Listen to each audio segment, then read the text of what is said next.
Welcome dear student to this theory lecture of machining process.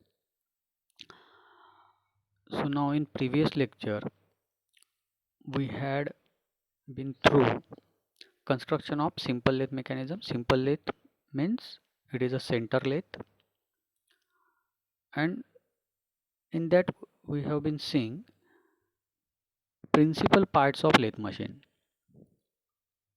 Now in this principal part in detail we had studied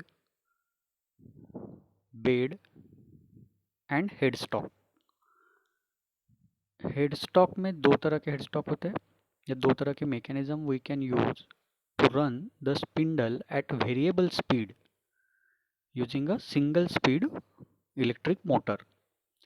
single speed electric motor को हम convert करते हैं variable speed of spindle में. So for that we had seen two different type of mechanism. One is back gear cone pulley type and second one is all gear type. Now before starting the principal parts of lathe machine, that is our next part, let's see some videos on back gear and all geared one. So let's see two videos about it.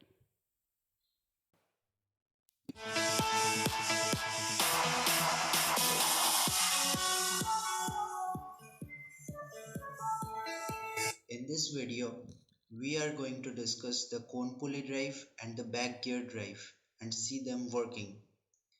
These are commonly found in lathe headstocks and drilling machines. The headstock houses a spindle connected via a speed changing mechanism. See, here you can see this is headstock spindle और spindle के ऊपर आपका क्या mount है, chuck. Now back gear arrangement can be seen here. देखिए ये आपकी cone pulleys है. Pulley number step number 1, step number 2, step number 3 and step number 4. तो यहाँ पर टोटल कितनी कोन पुलीज है? टोटल 4 स्टेप्स है कोन पुली की. अब कोन पुली में एक गियर जो होता है, ये गियर पिनियन, ये कोन पुली के साथ परमानेंटली कनेक्टेड होता है. And the bull gear, that is main gear, आपको यहाँ पे दिख रहा है बुल गियर. ये गियर किसके साथ कनेक्ट होता है? स्पिंडल के साथ. So it is not connected with the pulley, it is connected with the spindle. And this one is a back gear arrangement. आपके बुल गियर के साथ एक छोटा गियर कनेक्ट होता है और उसी सेम शाफ्ट के ऊपर या स्पिंडल के ऊपर एक लार्ज गियर कनेक्ट होता है जो जाके मेश होता है आपके पिनियन के साथ जो पुली के साथ कनेक्टेड है. तो ये आपका टोटल बैक गियर अरेंजमेंट है. किसके लिए यूज होता है? स्पिंडल यानी वर्कपीस के वेरिएबल स्पीड को ऑब्टेन करने के लिए ये यूज होता है. Now let's move forward in the video. To an electric motor. A cone pulley is basically a stepped cone. In देखिए this ये arrangement, आपकी कोन there pulley. are two cone pulleys. The driving cone pulley is coupled directly to a motor, while the other one is driven by a driving cone pulley मतलब जो electric motor के साथ connected है, और driven मतलब जो अपने back gear arrangement के साथ कनेक्टेड है. तो यहाँ से अगर लार्जर कुनी जो ड्राइविंग है वो उसका डायमीटर अगर बड़ा है ड्रिवन से, ड्राइविंग का स्टेप का डायमीटर अगर बड़ा है ड्रिवन से, तो उस केस में आपका क्या होगा? स्पीड इंक्रीज होगा, क्योंकि लार्जर टू स्मॉलर हम ट्रांसफ़र कर रहे हैं मोशन को, तो स्पीड इंक्रीज होगा. अगर आप स्मॉलर पुली से लार्जर पुली में मोशन ट्रांसफ़र कर रहे हो, जैसे कि इस स्टेप से आप ट्रांसफ़र कर रहे हो मोशन इस स्टेप में, इस तरह से आपका कनेक्शन है, तो इस केस में आपका स्पीड क्या होगा? रिड्यूस होगा. तो ये बात हमेशा ध्यान में रखना. Larger to smaller speed increases, smaller to larger speed decreases. belt. The steps are used as a ये pulley देखिए of a smaller belt to pulley larger system speed आपका to डिक्रीज होगा. transmit power. Four different positions of the belt gives तो belt four इस तरह से different move होता है आपका. combinations of pulley diameters hence 4 different तो transmission ये आपका ratios. Without back gear 4 different speed है, पहले पोजीशन में, दूसरे पोजीशन में, तीसरे पोजीशन में, चौथे पोजीशन में। तो 4 डिफरेंट स्पीड है, क्योंकि यहाँ पर 4 पुलीज है। हमने थ्योरी में जो देखा था वो 3 पुलीज थी, इसलिए 3 डिफरेंट स्पीड मिलती थी। लेकिन यहाँ कितनी स्पीड मिलेगी आपको? 4 different speed. So, from the constant motor RPM, we get 4 different RPMs of the driven cone pulley for the 4 positions of the belt. Now, how do you reposition the belt if you need a different RPM?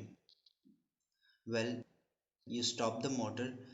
There's a hand wheel to bring the cone pulleys closer so that the belt becomes loose and तो you ये तो can belt change the कैसे belt change करते हैं position. ये दिखाया गया है। Now, 4 speed variations are not enough. So we have back gear drives. अब The ये है आपका driven back cone gear pulley drive. rotates freely over the spindle. A तो pinion gear स्पिंडल के P साथ आपका is क्या क्या fixed with कनेक्टेड it. होता है? सिर्फ The bull spindle gear, gear जिसे S spindle is gear screwed कहते to हैं, the क्योंकि वो spindle स्पिंडल के साथ and कनेक्टेड rotates है। at the same cone pulley speed के as साथ the आपका spindle पिनियन कनेक्टेड rotates. होता है, छोटा पिनियन।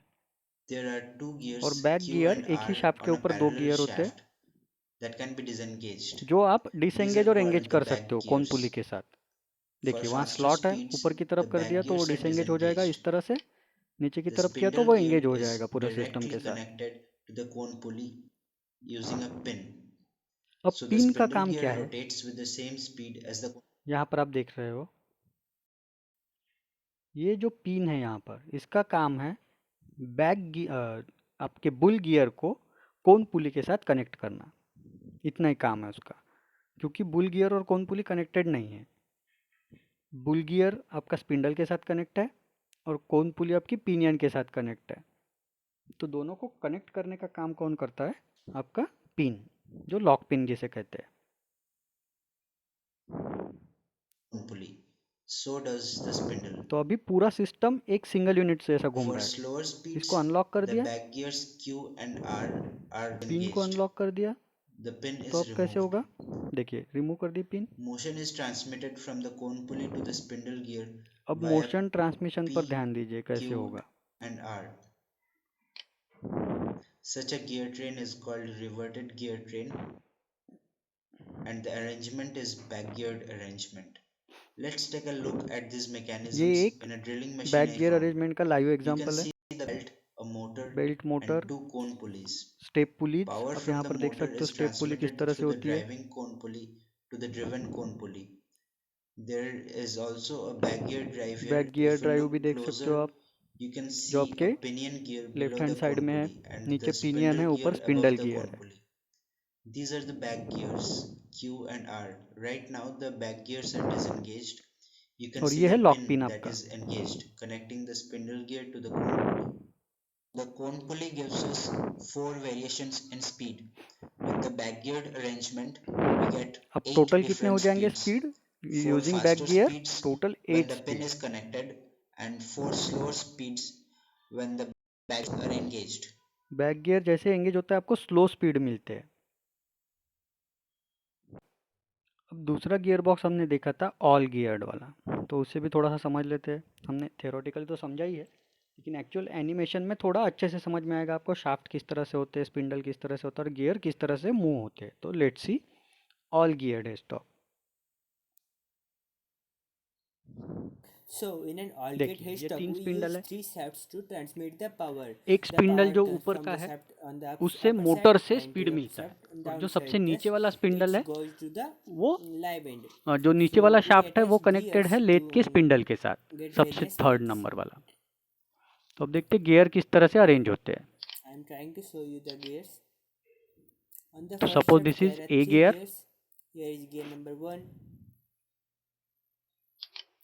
gear number 2, and ये gear दूसरा number गियर, 3. ये तीसरा गियर। These तो 3 पहले gears are शाफ्ट के ऊपर attached, 3 गियर है so जो they स्लाइड हो cannot move सकते हैं। freely. They will have to move the दूसरे other 2 शाफ्ट के gears ऊपर भी 3 गियर है लेकिन वो alongside फिक्स it. है अपने जगह पर। And on the और तीसरे third शाफ्ट के ऊपर shaft, फिर से these 3 3 गियर है gears are जो also कि attached. स्लाइड हो And on the सकते हैं। second shaft, तो इस तरह से there आपका the 3 अरेंजमेंट gears होता are है। sitting मिडल शाफ्ट के separately. ऊपर के गियर स्लाइड Now I नहीं will हो show सकते you हैं। some variation of speeds that we can achieve using the first gear on the shaft 1. So let's start.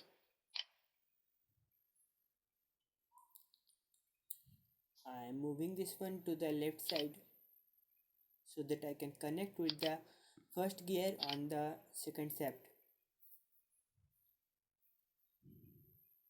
Here we go.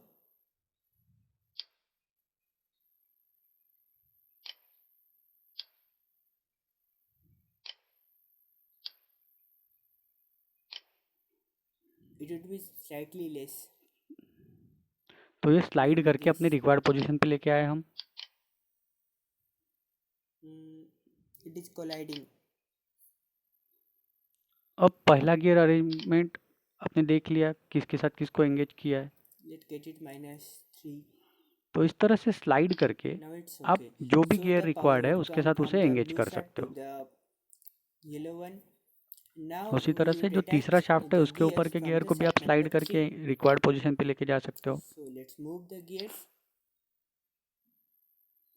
तो ये एक अल्टरनेट पोजीशन हो गया। 25, इस तरह के आप कितने टोटल पोजीशन बना सकते हो? Using total 27. 9 gear you It can would be okay. Obtain 9 different So now the position power would for come to transferring the the motion blue one from shaft from the number 1 green to one, shaft sorry, number 3। the golden और one 9 different to the position का to मतलब हुआ another gear 9 shaft. Different Now speeds. I will move this again.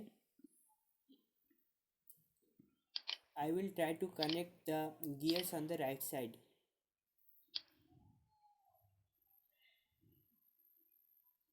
तो suppose ये दूसरा position है, मैंने अभी गियर की So let's engagement move change the कर दी gears है। on the shaft number 3.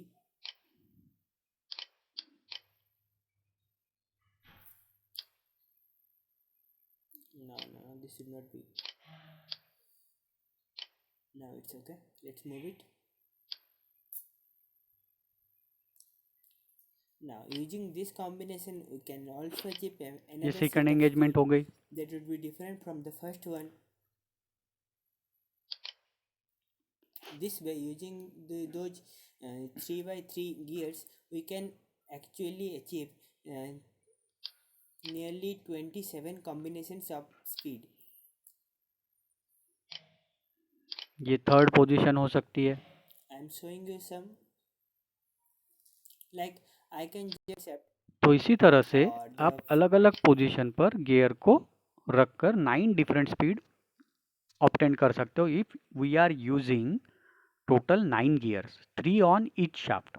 3 shaft हम यूज कर रहे हैं और तीनों शाफ्ट पे 3 गियर हम यूज कर रहे हैं। तो इस तरह से हमने बैक गियर कोन पुली भी देख लिया और ऑल गियर भी हमने थ्रू एनिमेशन देख लिया, जिससे थोड़ा अंडरस्टैंडिंग बढ़ने के चांसेस होते हैं। So now moving to our slide again.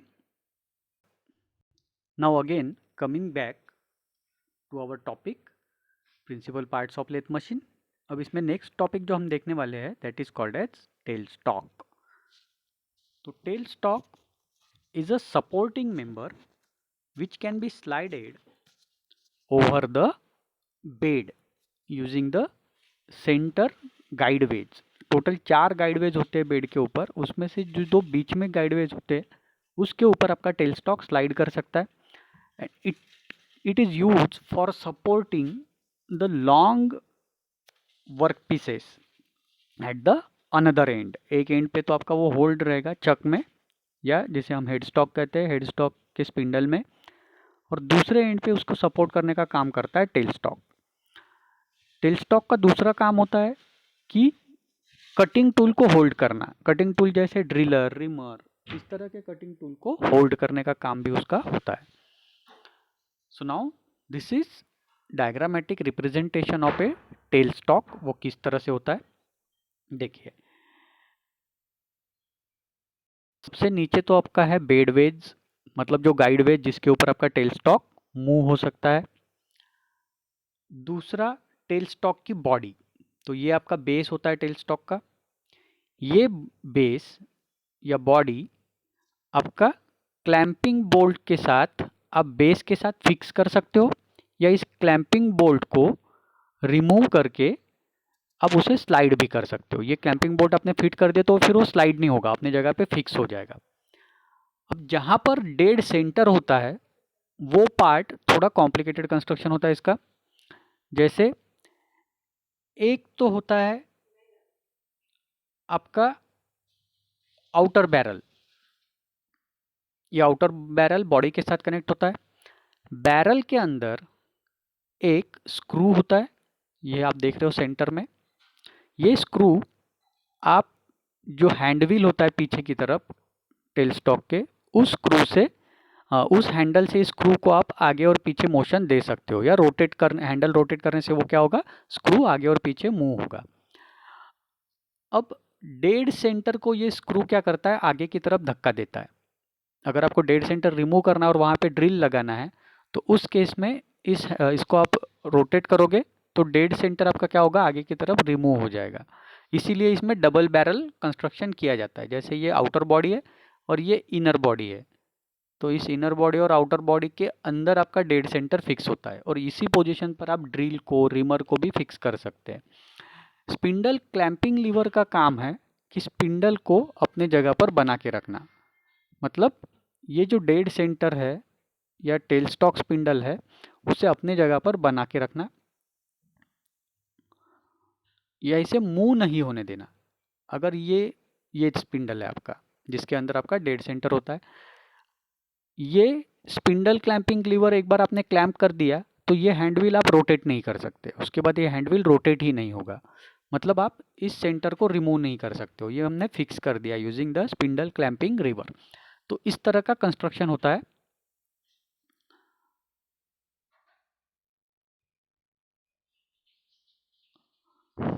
Now function of the tail stock, क्या क्या फंक्शन है?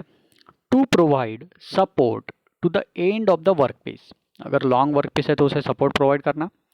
To feed cutting tool like drill, reamer, taps using this hand wheel, ये हैंड व्हील को रोटेट करोगे तो ये स्क्रू बाहर की तरफ निकलेगा और यहाँ अगर जो भी ड्रिल है, जो भी है जो आपके टेल स्टॉक स्पिंडल में लगा हुआ है, वो बाहर की तरफ आप फीड कर सकते हो। फीड कर सकते हो मतलब उसे आउटवर्ड मोशन दे सकते हो। To turn a taper on job by tail stock set over method. अब tail stock set over method क्या होती है ये अभी आपको नहीं समझेगा, जब हम टेपर टर्निंग देखेंगे तब पता चलेगा। लेकिन जनरली क्या होता है, टेल स्टॉक और हेड स्टॉक एक सिंगल लाइन में होते हैं, कोलिनियर होते हैं। जैसे जो टेल स्टॉक डेड सेंटर है और चक का जो सेंटर है, वो दोनों एक सिंगल लाइन के ऊपर होने चाहिए, तभी जाके आपका प्रॉपर मशीनिंग होगा। लेकिन जब मुझे टेपर टर्न करना होता है या किसी कोन शेप को टर्न करना होता है, उस केस में ये सेंटर आप थोड़ा सा ऑफसेट करते हो। मतलब वो सिंगल लाइन पे तो रहेगा लेकिन पैरेलल नहीं रहेगा, वो थोड़ा सा इंक्लाइंड हम कर देंगे। ये इंक्लाइंड करने के लिए यहाँ पर आप देख सकते हो ऑफसेट स्क्रू, ये दिख रहा है यहाँ पर एक ऑफसेट स्क्रू है। इससे आप क्या कर सकते हो, इस डायरेक्शन में, ये डायरेक्शन कौन सा हो गया, अगर मैं पेपर की तरफ देख रहा हूँ तो ये डायरेक्शन है inside the paper and towards me, मेरे तरफ और पेपर की तरफ, ये पेपर को परपेंडिकुलर डायरेक्शन हो गया। तो ये ऑफसेट जो होता है वो मेरे तरफ होगा या फिर पेपर की तरफ होगा। इस कंडीशन में आपको मैं समझाने की कोशिश कर रहा हूँ। ये डायरेक्शन कौन सा है ऑफसेट का, एक तो मैं इसे मेरे तरफ ले सकता हूँ, अगर मैं ऑपरेटर हूँ तो टेल स्टॉक को मैं थोड़ा सा मेरे तरफ मूव कर सकता हूँ। इसकी वजह से क्या हो जाएगा, जो स्पिंडल का सेंटर है वो थोड़ा सा ऑफसेट हो जाएगा, या फिर मैं उसे मेरे से अपोजिट साइड में थोड़ा सा मूव कर सकता हूँ यूजिंग दिस ऑफसेटिंग स्क्रू। तो इस स्क्रू को थोड़ा सा मैं लूज करूँगा और फिर मैं टेल स्टॉक को थोड़ा सा ऑफसेट कर सकता हूँ फॉर टेपर टर्निंग। तो इसके लिए भी टेल स्टॉक यूज होता है। The tail stock consist of cast iron body machined on its base to fit on inner guideways on a bed. Machine के बेड पर कौन से मूव, कहाँ पर मूव होता है टेल स्टॉक, इनर गाइडवेज के ऊपर। Tail stock can be slide and clamp on suitable position on bedways. किसके हेल्प से, क्लैंपिंग बोल्ट जो है, क्लैंपिंग बोल्ट का यूज़ करके आप उसे रिक्वायर्ड पोजीशन पे क्लैम्प कर सकते हो और उसे लूज करने के बाद उसे स्लाइड भी कर सकते हो। The barrel is hollow and can be moved in and out by rotating square threaded screw bye rotating hand wheel. जो सेंटर स्क्रू है वो आप हैंड व्हील से रोटेट कर सकते हो और इसे रोटेट करोगे तो आपका बैरल मतलब टेल स्टॉक स्पिंडल अंदर और बाहर दोनों तरफ मूव कर सकता है। clockwise rotation of hand wheel causes the barrel to come out and anti-clockwise rotation of hand wheel causes the barrel to withdraw in. जैसे क्लॉकवाइज डायरेक्शन में अगर आप व्हील को रोटेट करोगे तो आपका बैरल क्या होगा, आउटसाइड मूव होगा, और अगर एंटी क्लॉकवाइज मूव करोगे तो वो इनसाइड चला जाएगा. इनसाइड मतलब पीछे की तरफ. The front end of barrel is provided with internal Morse taper to accommodate dead centre, twist drill और रिमर. देखिए ये पोजीशन अगर आप देखते हो तो ये पैरेलल नहीं है. ये पोजीशन की मैं बात कर रहा हूँ, ये इस तरह से पैरेलल नहीं है. कैसा है, ये टेपर्ड है, कोनिकल शेप में है. तो इसी की बात हम कर रहे हैं. ये जो बैरल का इनसाइड होता है वो स्ट्रेट नहीं होता या सिलेंड्रिकल नहीं होता, वो कैसे होता है, कोनिकल, थोड़ा सा टेपर्ड होता है. और इस टेपर्ड को हम कहते हैं, एक स्टैंडर्ड टेपर्ड होता है ये, जिसे कहते हैं मोर्स टेपर. ये मोर्स टेपर आपको हर जगह पे मिलेगा. ये ड्रिल में मिलेगा, ड्रिल मशीन के स्पिंडल में, ये लेथ मशीन के स्पिंडल, कोई भी मशीन हो वहाँ पर अगर टेपर है तो वो टेपर होता है मोर्स टेपर. ये इसलिए होता है, स्टैंडर्ड टेपर क्यों रखा जाता है, ताकि आप किसी भी मशीन से स्पिंडल उठा के किसी भी दूसरे मशीन में लगा सको. इसलिए ये हमेशा स्टैंडर्ड रखा जाता है, जिसे कहते हैं Morse taper. The barrel can be locked to the desired position by locking handle. Barrel का मूवमेंट आप रोक सकते हो. हैंड व्हील रोटेट भी करोगे तो वो रोटेट नहीं होगा अगर आप क्लैंपिंग स्पिंडल क्लैंपिंग लीवर को एंगेज कर देते हो. The base of tell stock is provided with set over screw. क्या कहा मैंने, सेट और स्क्रू, अभी जो मैंने आपको समझाया था, सेट और screw, which moves the tail stock towards the operator और away from the operator. Operator जहाँ खड़ा है, ऑपरेटर की तरफ थोड़ा सा मूव हो सकता है या ऑपरेटर से अवे थोड़ा सा मूव हो सकता है. बाय स्मॉल अमाउंट, बहुत छोटे अमाउंट में होता है लेकिन आप कर सकते हो, उसे थोड़ा सा मूव कर सकते हो. For taper turning by set over method. ये कहाँ पर यूज होता है आपको, टेपर टर्निंग या कोनिकल ऑब्जेक्ट बनाने के लिए ये यूज होता है. So next important part is a carriage. तो कैरेज के बहुत सारे फंक्शन है, इसको लिए कैरेज को हमें थोड़ा सा डिटेल में ही देखना है. सो नाउ कैरेज क्या होता है. पहले आपको तो कैरेज दिखेगा नहीं, आपको जो मेंबर दिखता है वो होता है apron. So apron is attach to the carriage. तो एप्रन ये कुछ नहीं है, apron is just a cover, एक कवर जैसा होता है जो सारे मैकेनिज्म को अपने अंदर छुपा के रखता है ताकि वो बाहर से दिखे नहीं. और बस उसके ऑपरेटिंग लीवर या ऑपरेटिंग व्हील आपको एप्रन के बाहर की तरफ दिखेंगे. मैकेनिज्म आपको कुछ भी नहीं दिखेगा, because of apron act as a cover for the mechanism. So apron is attach to the carriage. Carriage पे बाहर की तरफ अटैच होता है and hangs over the front side of a lathe bed. और वो हैंगिंग पोजीशन में होता है आगे की तरफ. It is useful in providing power and hand feed to both carriage and cross slide. अब एप्रन में जो मैकेनिज्म होते हैं एप्रन के अंदर, उनका काम क्या है, दो मोशन प्रोवाइड करना. पहला तो मोशन है head stock to tail stock. ये होता है कैरेज का मोशन, जो कैरेज आपका मूव हो सकता है हेड स्टॉक से लेके टेल स्टॉक तक और टेल स्टॉक से लेके हेड स्टॉक तक. दूसरा मोशन होता है क्रॉस स्लाइड का मोशन. क्रॉस स्लाइड का मोशन क्या होता है, इसके एग्जैक्टली परपेंडिकुलर, ऑपरेटर से दूर और ऑपरेटर की तरफ, towards operator and away from the operator. ये हो गया क्रॉस स्लाइड का मोशन. ये दोनों मोशन जनरेट करने का काम कौन करता है, आपका एप्रन के अंदर जो मैकेनिज्म होता है वो, उसे कहते हैं एप्रन मैकेनिज्म. और ये दोनों चीजें आप दो तरीके से कर सकते हो. First method is complete manual. आप हाथ से व्हील रोटेट करोगे, जितना रोटेट करोगे उतना आपका क्रॉस स्लाइड और उतना ही आपका कैरेज मूव होगा. क्रॉस स्लाइड के लिए अलग व्हील होता है, कैरेज के लिए अलग व्हील होता है। ये आप मैन्युअली मूव करोगे, ये हो गया पहला मेथड। दूसरा होता है पावर फीड। पावर फीड मतलब अब आप मैन्युअली व्हील को मूव नहीं करोगे।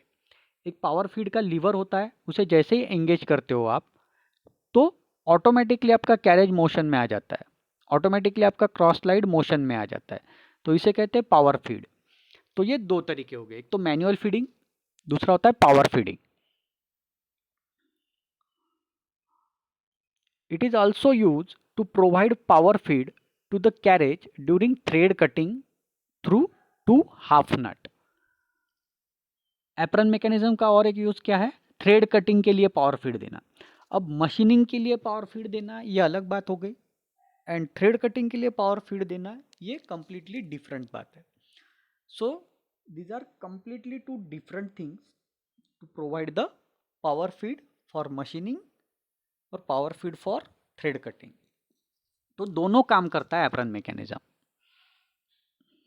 अब देखिए, ये डायग्राम को बहुत अच्छे से समझना है।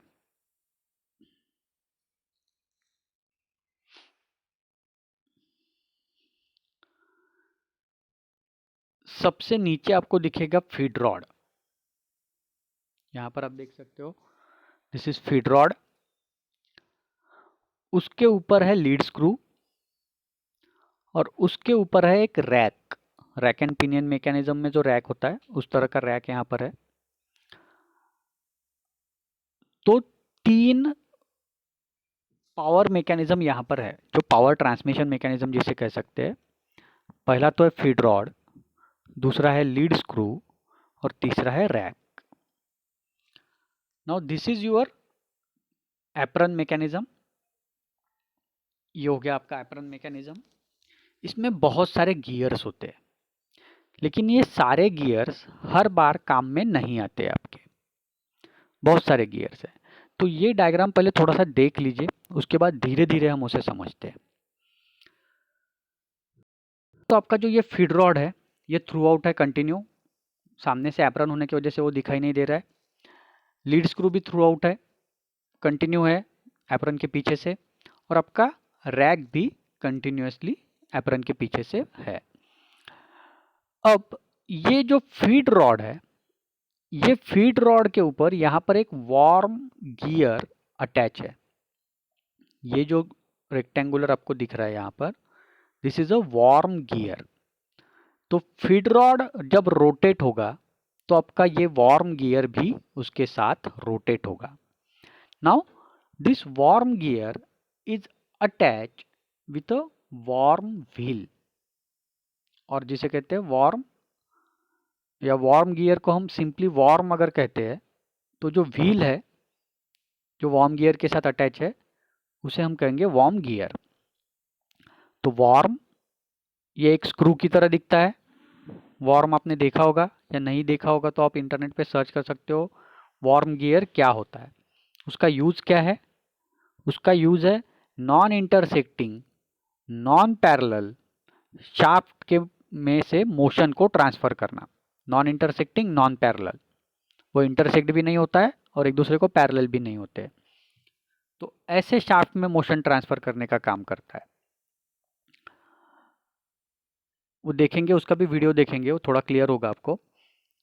अब देखिए मोशन कैसे ट्रांसफर हुआ। फीड रॉड रोटेट हुआ, पहले तो फीड रॉड के साथ आपका वार्म रोटेट हुआ, वार्म की वजह से आपका वार्म गियर रोटेट हुआ। So this is our first mechanism.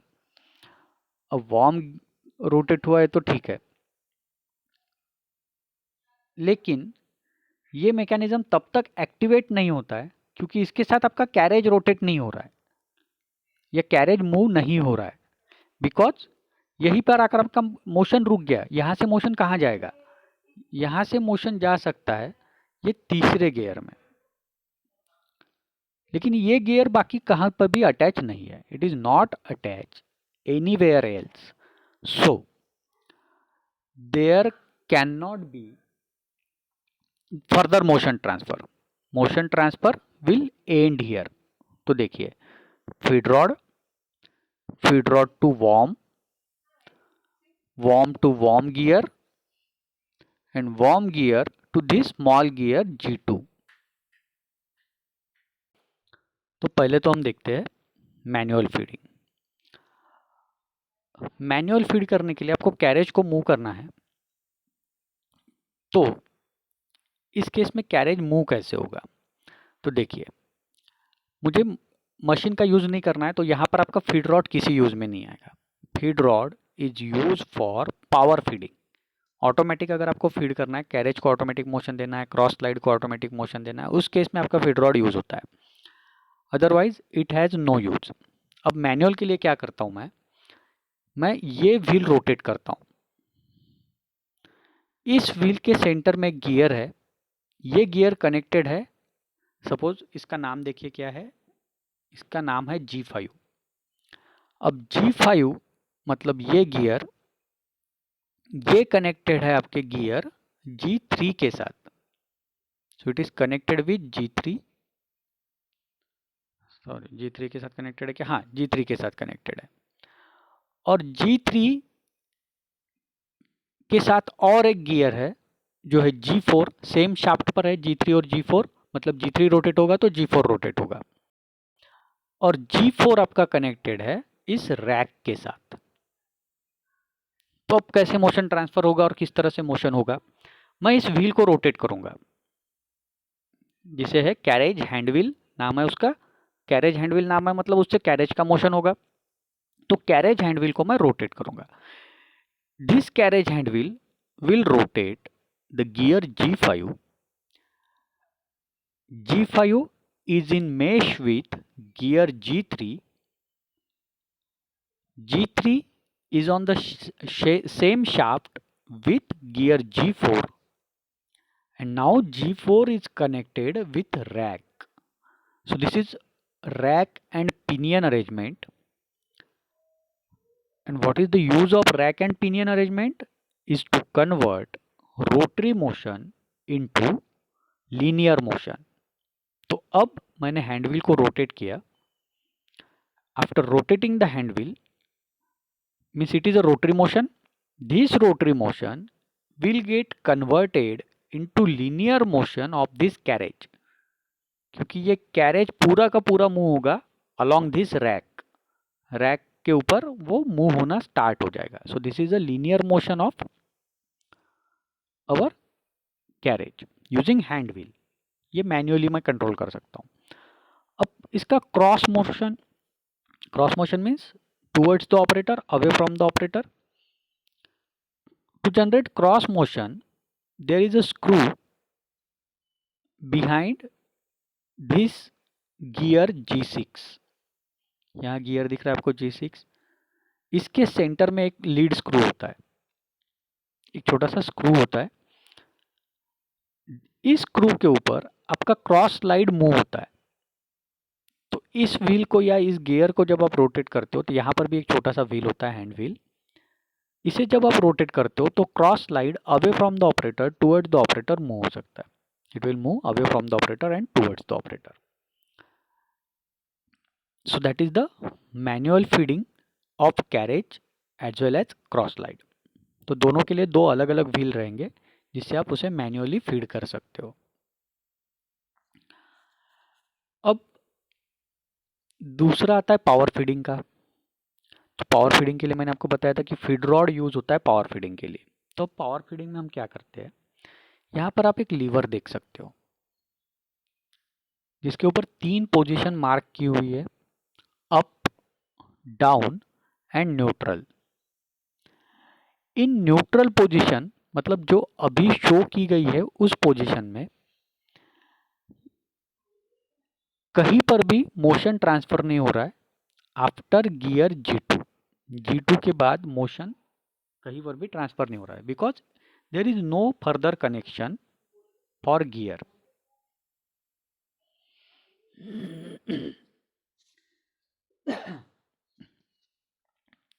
तो now to establish the connection, what I have to do, I have to move this lever. इस लीवर को मुझे मूव करना पड़ेगा, एक तो अपवर्ड पोजीशन में या डाउनवर्ड पोजीशन में। जैसे ही मैं इसे अपवर्ड पोजीशन में लेकर जाता हूं तो क्या होगा, दिस गियर, जैसे ही मैंने लीवर को ऊपर मूव किया, ये नीचे की तरफ मूव होगा क्योंकि यहाँ पर ये पिन है, तो पिन की वजह से ये जैसे मैं ऊपर लेके जाता हूँ ये इस तरफ मूव होगा। तो ये पूरा का पूरा मैकेनिज्म एक डायरेक्शन में मूव होना स्टार्ट हो जाएगा। एट द एंड ये गियर है आपका, ये गियर नीचे की तरफ आएगा और अब ये कहाँ पर एंगेज होगा, गियर G3 के साथ। जैसे ही मैं इसे अपवर्ड या अप पोजीशन पर लेके जाता हूँ लीवर को, तो आपका गियर G2 एंगेज हो जाएगा G3 के साथ। इतना समझ में आ गया। और G3 के साथ एंगेज हो जाएगा मतलब G3 को रोटेट करना स्टार्ट कर देगा, और G3 रोटेट होता है तो आपका रोटेट होता है G4, और G4 कनेक्टेड है रैक के साथ। मतलब आपका कैरेज अब मोशन में आ जाएगा without moving the hand wheel. Without moving the hand wheel आपका कैरेज मोशन में आ जाएगा। ये हो गया अप पोजीशन पर। नाउ इन डाउन पोजीशन, जैसे मैं इसे डाउन पोजीशन में लेके जाता हूँ मतलब नीचे की तरफ, तो ये कहाँ पर मूव होगा, इन द सेम डायरेक्शन मतलब अपवर्ड मूव होगा, और गियर कनेक्ट हो जाएगा आपके गियर G6 के साथ। ये गियर इस पोजीशन पर आ जाएगा, G6 के साथ कनेक्ट हो जाएगा। Now in this position it will rotate G6 and G6 को रोटेट करेगा मतलब it will move the carriage away from the operator toward the operator without rotating the hand wheel। अब बिना हैंड व्हील रोटेट किए हुए ये motion होगा। अब तीसरा मैकेनिज्म बचता है। दो तो हमने देख लिए, दो फंक्शन। एक तो है मैनुअल फीड, तो कैरेज के लिए अलग व्हील है, मैनुअल फीड में कैरेज के लिए अलग व्हील है, क्रॉस स्लाइड के लिए अलग व्हील है। पावर फीड में फीड रॉड से पावर आता है, वॉर्म में जाता है, वॉर्म से वॉर्म गियर में जाता है। After that it is transferred to G2। अब G2 आपका एक लीवर के साथ कनेक्टेड है। G2 को आप अप पोजीशन में लेके जा सकते हो या डाउन पोजीशन में लेके जा सकते हो। In up position of lever it will move the carriage automatically. In down position of the lever it will move the cross slide automatically. तो ये दो चीजें हो सकती है आपकी।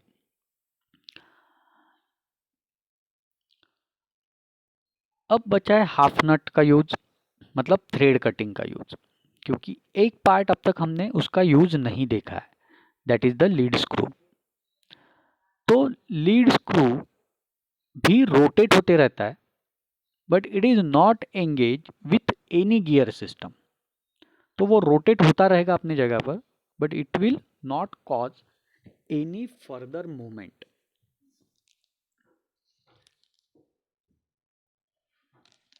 It will rotate at its own pace. जैसे feed rod rotate होता रहता है, जब तक आप एंगेज नहीं करते लीवर को तब तक उसका कुछ यूज नहीं है, उसी तरह से लीड स्क्रू भी कंटिन्यूसली रोटेट होता रहता है, but it do not have any use. Now अब मुझे अगर लीड स्क्रू को एंगेज करना है, तो यहाँ पर आप देख सकते हो कि एक लीवर दिया गया है, दूसरा लीवर। ये लीवर दो हाफ नट को कंट्रोल करता है।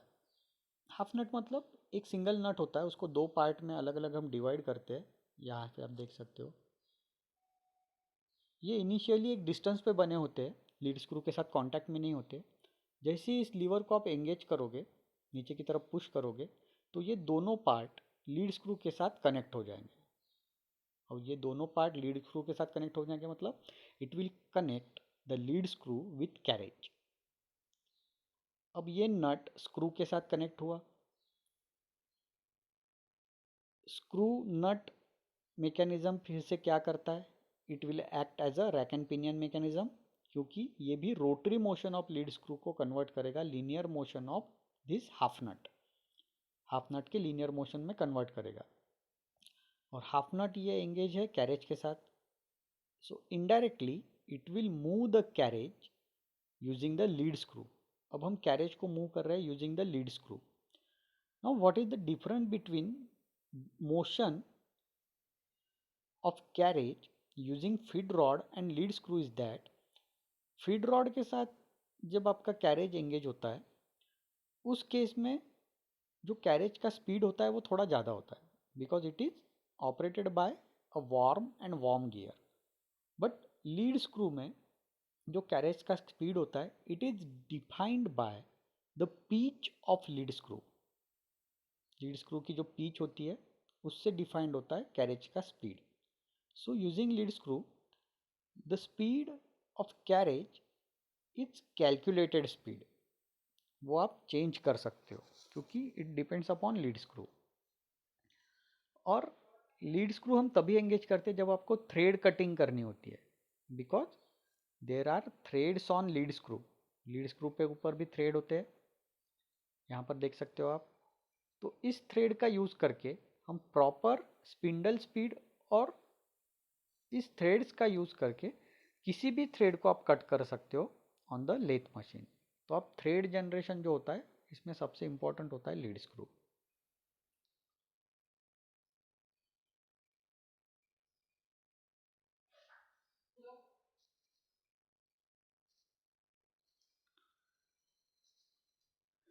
ना जो मैंने अभी आपको समझाया वही यहाँ पर है, लेकिन फिर से एक बार रिवाइज करते हैं क्योंकि आपको थोड़ा ध्यान में रहना चाहिए. 3 तरह से मोशन ट्रांसमिट होता है.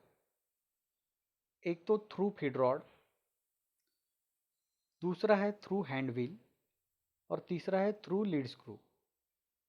ये 3 तरीके से आपका मोशन ट्रांसमिट हो सकता है. So power is transmitted from spindle to lead screw and feed rod through the spindle gear and tumbler gear arrangement. Power कैसे ट्रांसमिट होती है? लेथ स्पिंडल मतलब हेड स्टॉक का स्पिंडल, वहाँ से पावर ट्रांसफर होती है 2 जगह पर, lead screw and feed rod. A worm is mounted on the feed rod. Feed rod के ऊपर क्या माउंट होता है? आपका worm gear. And the worm meshes with the worm gear on whose axis another gear G1 is attached. तो warm gear आपका जो है उसी एक्सिस पर दूसरा गियर है G1. Gear G1 is attached to smaller gear G2 by a bracket as shown in the diagram. Gear G4 is positioned to be in mesh with the rack gear always. Another gear G3 is mounted on the same axis of G4. The carriage hand wheel meant for longitudinal speed. Longitudinal speed मतलब head stock to tail stock is attached to gear G5 on the same axis. The gear G3 and G5 are always in mesh. The gear G6 is attached to the cross slide screw. Now the feed selection lever can be kept in neutral up and down position. जैसे कि मैंने आपको बताया था, to obtain the following movement. जैसे आप liver को engage करते हो, hand feed and power feed to the carriage, hand feed and power feed to the cross slide.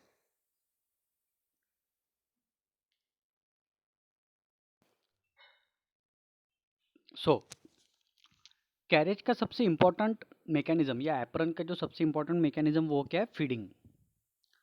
The movement of tool relative to the work is term as feed. तो mainly 3 तरह की feed होती है जो carriage के अलग अलग part की वजह से पॉसिबल रहती है.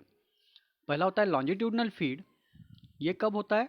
When tool moves parallel to lathe axis.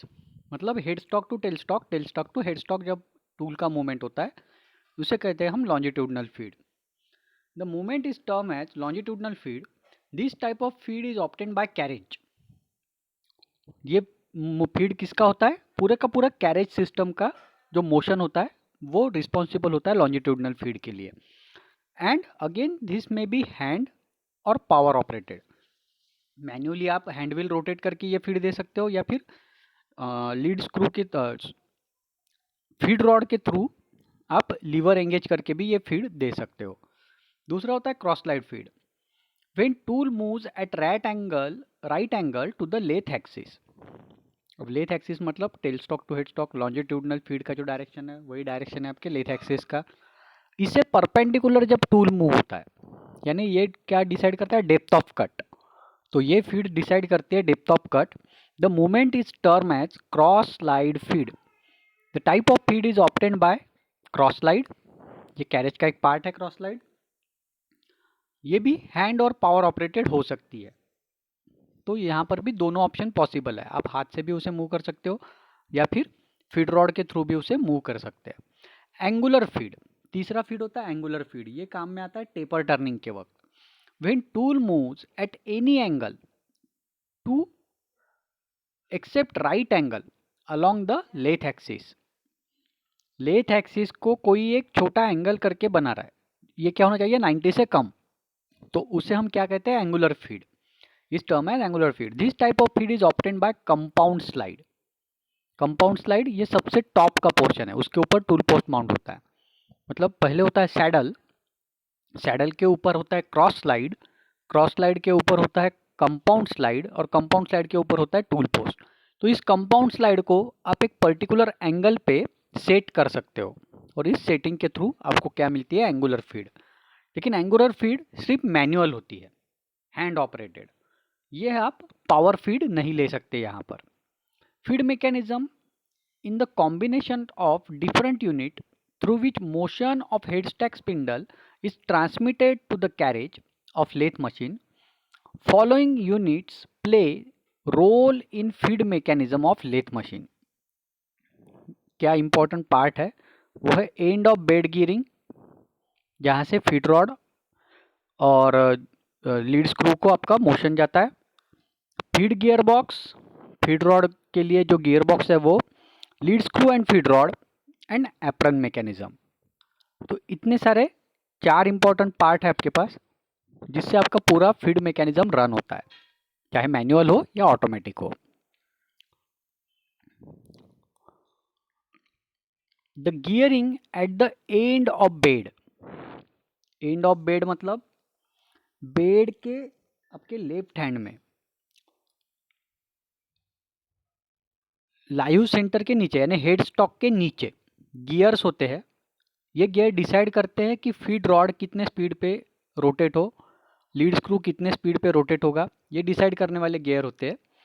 और ये कहाँ पर होते हैं हेड स्टॉक के एग्जैक्टली नीचे और एंड पर, बेड के टोटली एंड पर लगे हुए होते हैं. So the gearing at the end of bed transmit the rotary motion of head stock spindle. उसका काम क्या है हेड स्टॉक स्पिंडल के रोटरी मोशन को उसे ट्रांसफर करना है to the feed gear box. Feed gear box को ट्रांसमिट करते हैं. Through the feed gear box the motion is further transmitted either to the feed shaft और लीड स्क्रू.